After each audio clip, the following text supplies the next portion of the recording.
Bien, continuamos ahora con el tema económico que usted necesita saber. Reactivación económica y promoción del empleo.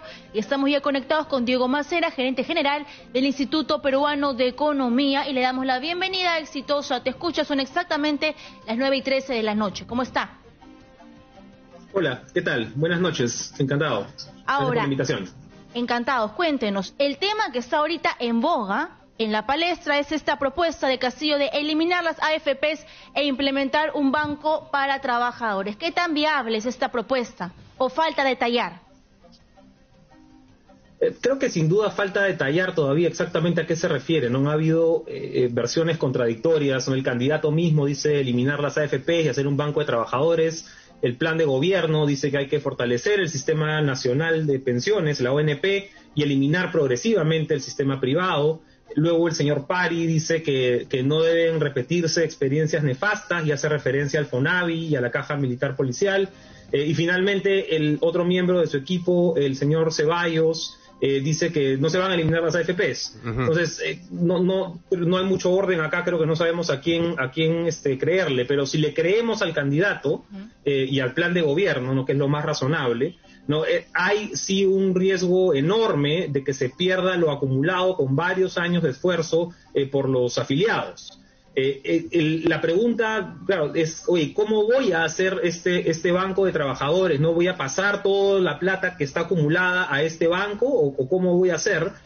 No significa además que la plata de los afiliados que han ahorrado durante este tiempo va a ir a que sea prestada a personas para su tarjeta de crédito o para su consumo, o va a ser prestada a microempresas. ¿Quién elige además a que estas personas y a estas microempresas? ¿No? ¿Quién hace la selección de quién se va a llevar la plata de los afiliados? Y creo que igual de importante es pensar qué tasas de interés va a cobrar este banco de los trabajadores para compensar por los créditos que no se devuelven, como en cualquier banco, para pagar los costos operativos, como cualquier banco, ¿no? Y que además los afiliados puedan recibir pues como el 10% de rentabilidad anual promedio que habían obtenido en los últimos años con el sistema privado, con las AFPs. Yo creo que hay un montón de preguntas aquí, pero de nuevo la preocupación, creo, principal, ¿no?, de muchos que tenemos nuestros recursos ahí, es que estos se puedan mal utilizar y puedan ser o expropiados. No sabemos si eso es lo que está pensando, ¿no? Pero esa no es la única manera de hacer que pierdan valor, ¿no? Bastaría que se fuerce a las AFPs a comprar deuda, como se hizo en Argentina, deuda pública, ¿no? Y con eso la plata también se licúa. Entonces hay, creo que aquí un riesgo muy grande del que tenemos que hablar con mucha seriedad y pedir mayores explicaciones. Sí, por supuesto, y yo creo que es el señor Pedro Castillo quien tiene que explicar cómo va a echar a andar esta propuesta, ¿no? Si no estamos cayendo en especulaciones, pero eso nace porque consideran de que las AFP no han sido tan oportunas y no genera una pensión digna. ¿Cómo usted ve, desde su punto de vista, Diego, muy buenas noches, las pensiones que actualmente tienen la gente que va aportando a las AFPs? Porque nosotros recibimos múltiples quejas, ¿no? Como por ejemplo que a mí tan solo me pagan 100 soles, yo recibo tan solo 200 soles y tengo acumulado en mi fondo 40.000 soles, pero eso es lo que me toca recibir como pensión. ¿Debe de existir una reforma de las AFPs en el país? Sí, por supuesto. Yo creo que hay una reforma pendiente que le corresponde hacer al Congreso. Esto se trató de avanzar un poco mal, un poco apurado, no con resultados de repente no tan buenos en la Comisión de Reforma del Sistema de Pensiones que lideró la congresista Omonte, ¿no? Y esto se quedó un poco ahí. La verdad que los resultados no terminaron siendo tan buenos, pero el esfuerzo creo que sí vale la pena y se tiene que conversar de una reforma del sistema de pensiones, porque, y vamos al punto que me mencionabas, efectivamente hay muchas personas que reciben pues 50 soles, 100 soles, 150 soles, ¿no?, de su fondo de jubilación de AFP. ¿Ya? Y el problema de fondo acá, y vamos al tema central, ¿ya?, es que la gran mayoría de trabajadores del Perú, por su condición de informalidad, no aporta al sistema. Entonces, los relativos pocos años que puede aportar no llegan a ser suficientes como para acumular un monto adecuado, ¿no? El sistema funciona bien para aquellos trabajadores que pueden tener 30, 35, 40 años consecutivos de trabajo formal dependiente. Para ellos estuvo concebido el sistema. El problema que tenemos hoy día y la gran reforma pendiente es cómo hacemos el sistema mucho más inclusivo, porque sabemos que es la minoría de trabajadores los que tienen un trabajo formal dependiente que todos los meses van a aportar, sea a la AFP o a la ONP, eso es la minoría. Entonces, lo que tenemos que pensar es cómo hacemos un sistema donde hayan mecanismos de aporte complementarios y que no dependan de que yo solamente aporto si soy trabajador formal dependiente.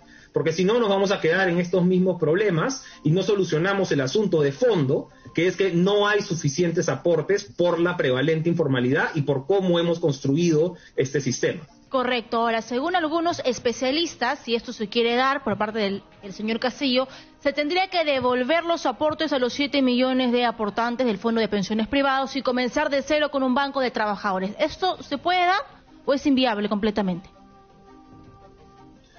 A ver, yo no soy abogado, no sé si las normas dan para eso. Ciertamente el Congreso ha estado tratando de erosionar cada vez más los saldos acumulados. Lo que sí puedo decir, no como abogado, que yo no sé la parte legal, pero por la parte económica, es que esto haría un daño bastante grande al mercado financiero. No tenemos una bolsa de valores, por ejemplo, que depende mucho del sistema de pensiones, ¿no? Muchas de las pensiones están invertidas en la bolsa, ¿no? Y hay muchas empresas peruanas y muchas obras de infraestructura que se hacen también con este dinero. Si nosotros pedimos que esos aportes se devuelvan al 100%, ¿no? Necesariamente vamos a tener un golpe en el sistema financiero local, ¿no? Y además, digamos, reducimos una fuente que el país utiliza para seguir construyendo e invirtiendo cada vez más. Esos son aportes muy, muy significativos. Pero ese es el efecto de corto plazo. Lo más importante a largo plazo es que, lo más importante es que estamos permitiendo que se deshaga los ahorros acumulados durante 20 o 10 años de muchos trabajadores que luego, ahora lo podrán usar, pero luego cuando tengan 60, 65, 70 años y ya no estén en condiciones de trabajar, no van a tener con qué respaldarse, ¿no? Ese es el punto central. Son aportes además que no van a poder capitalizar en el tiempo, ¿no? Lo que yo retiro hoy día, ¿no? Los 1.000 soles o 200 o 2.000 soles que yo retire hoy día ya no van a seguir ganando intereses y no voy a tener ese respaldo para cuando sea mayor. Pero mucha de los aportes que se han ido retirando, ¿no? A partir de estos permisos de 2.000 soles, de las 3 UITs, ahora de las 4, del siguiente de las 4 UITs, mucho efectivamente se ha utilizado para pasar el mal rato, la situación de vulnerabilidad y de necesidad de las familias. Pero Diego, mira, también, ¿sabes qué, Diego? Sí. Hay mucha gente que dice, bueno, yo creo que es el momento para poder aprovechar y retirar este dinero, porque conocen cuál es su condición, cuál es su realidad, y yo creo que no van a alcanzar a poder tener un fondo tan grueso soles, que le pueda permitir al menos alcanzar una remuneración mínima vital como pensión. Entonces, ellos son tan conscientes y dicen, yo apenas tengo 10.000 y yo creo que ya no voy a poder acumular más. Entonces, esta es la oportunidad de poder retirarlo. Porque cuando eso se convierta ya cuando yo me vaya a jubilar, lo que voy a alcanzar de pensión es 50 soles. ¿Y eso para qué me sirve? Yo prefiero tener en este momento mis 10.000 soles y poderlos invertir. Lo pongo en el banco y que vaya creciendo. Totalmente de acuerdo. Para personas que están cerca de la edad de jubilación y que han acumulado montos menores, es razonable que se pueda devolver una buena cantidad, porque efectivamente, como mencionas, eso no se va a poder convertir ya en una pensión adecuada.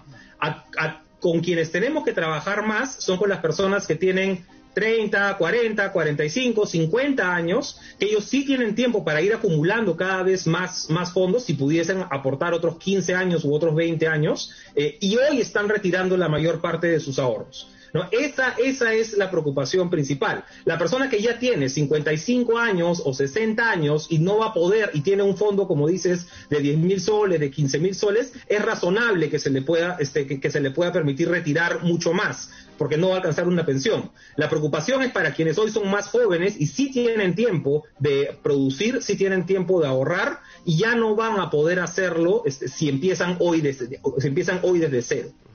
Ahora, algo que yo quería preguntarte, y ya pasando el tema de las AFPs, es sobre lo que le preocupa al país, sobre el futuro económico en el Perú.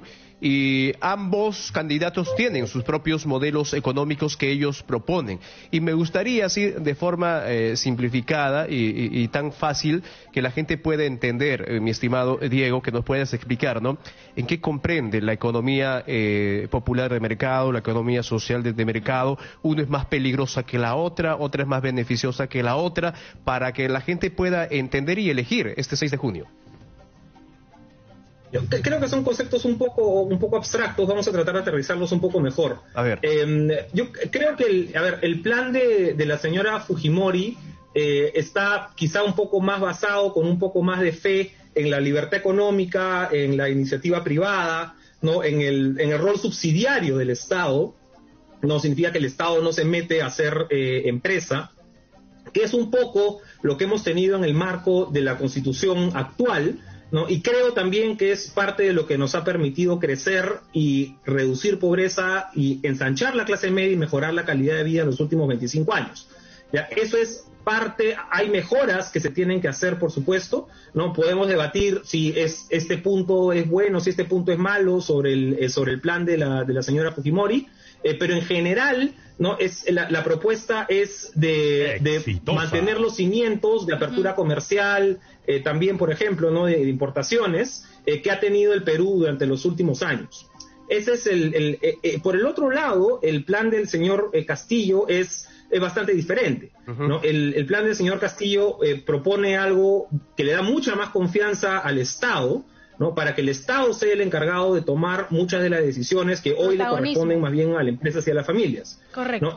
Digamos, el ejemplo más claro acá es esta desconfianza que hay en mucha actividad privada, y a partir de la cual el señor Castillo piensa que tiene que ser el Estado el que quizá administre o tenga algunas empresas públicas, y por ejemplo mineras, y que sea el encargado de gestionarla y de llevarla adelante, de invertir, ¿no? Estas son, yo creo, malas ideas. Creo que ya lo hemos visto en los 70s y hemos visto también hoy cómo funcionan empresas como la CPS, vemos también cómo funciona Petroperú, ¿no? Y creo que hay que tener mucho cuidado con estas ideas de que el Estado es el que tiene que administrar, ¿no? El otro punto en el cual el señor Castillo tiene escepticismo sobre el manejo económico es respecto de la apertura comercial, ¿no? Él ha mencionado también que podría restringir cierto nivel de importaciones, revisar algunos tratados de libre comercio. Claro, el sobreimpuesto, por ejemplo, a las empresas.